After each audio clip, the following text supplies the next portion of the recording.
This is 3FM. I'm standing again because I care passionately about the island, and I love the island. I believe in the people of the island, and I want to do good things or help the Isle of Man as best I possibly can.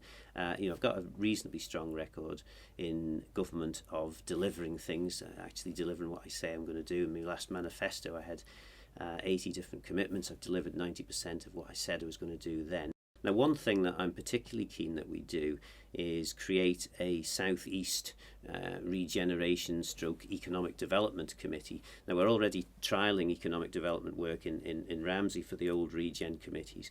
But I think actually having a committee which involves the local authorities for the area, the local MHKs, local traders and business people, so that we can actually drive forward some of the initiatives that need to be driven forward. There's some great plans that we've been developing at the airport technology gateway or the old Ronaldsway site. I think there's a lot more that needs to be done there. Obviously Castletown though is in dire need of something doing to it. I think there's been some progress made in the last 5 years, but my concern is to see Castletown going in the direction it is going. You know, of the 14 years I've been elected, I've seen Port Erin, which is the area I have been representing, on the up, whereas Castletown seems very much to be going downwards. Castletown is a beautiful place. It's got far more going for it than any town in the island, all that beautiful heritage. We must be able to do better, and again I think working collectively with the two MHKs, the local authority, the traders, the business owners, property owners in the town, we can actually deliver a better result for Castletown. Clearly we're not as good at communication as we need to be. I've said this probably for the last 2 elections. We need to be far better at getting our communication right. And I think there's 2 reasons, two parts to this.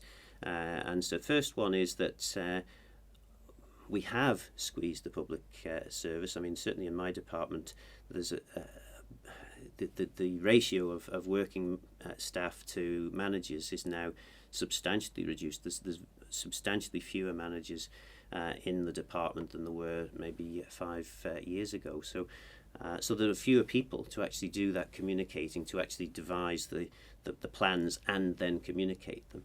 So that's one of the problems that we have. But I think the other problem is still, maybe we're living in the 20th century when it comes to communication. You get comments from people, politicians who say, well, we don't do social media, for example. Actually, we really do have to, and we have to be far more imaginative about the way we go about it. We have to use media in a way that people connect to now.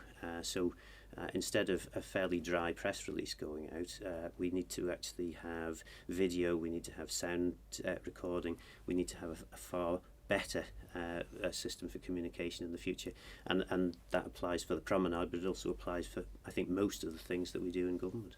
We are going to crack on, we are going to get this done. I'm determined, if I'm back in the House of Keys, that we will get this Loch Promenade done in the next 2 years. One of the biggest challenges for government is to stop telling people how bad things are without then saying some of the good things. So, for example, over the last 5 years, we've got lowest recorded crime ever.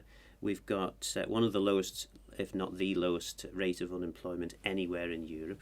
40 years of unbroken economic growth. Our reserves, and again, most people I think that listen to radio or read the newspapers would believe the reserves are practically spent. The reserves are £1.4 billion. That's down about 2% on what we were 5 years ago. So actually the Isle of Man's in a good place. So I think the big challenge for government is not talking the place down so much, because I think some of the negative messaging that's been going out about how difficult the problems are has then resulted in people saying, well, actually, I'm not going to go out and spend. I'm not going out for a night out.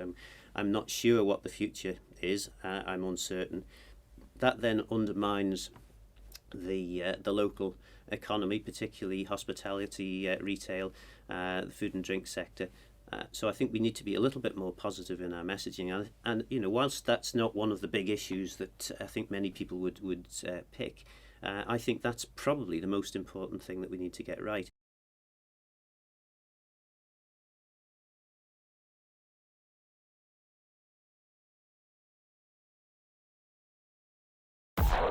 More music for the Isle of Man. 3FM.